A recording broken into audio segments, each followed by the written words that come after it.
caught on fire right here. It looked like.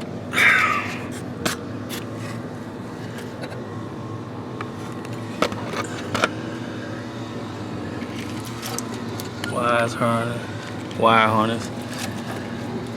So I don't know. Brake line been clipped right here.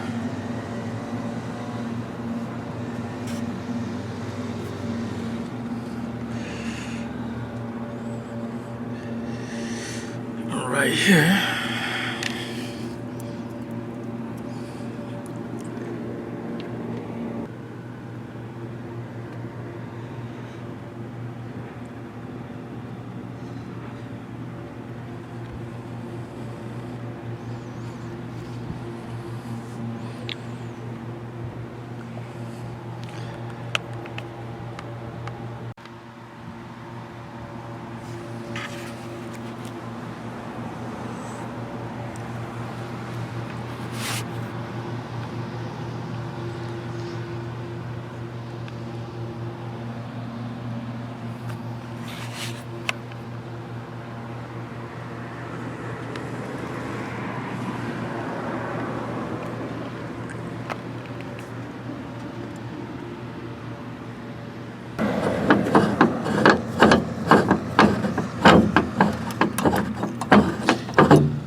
Get up under here and show you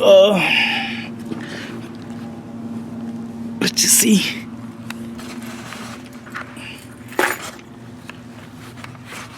It's the cord coming out of the sleeper. Really, it's a generator. Look like it's a 3-prong 30 amp. So usually the new generators, they come with this 3-prong connection or the 4-prong, but the issue is that this is too short. So actually the generator have to sit up on here if they had a generator. I don't see they had it. It don't look like they had a generator mounted up on here. They probably had a stitching cord. So I guess I'm gonna need a stitching cord, 3-prong stitching cord, long enough to reach the generator.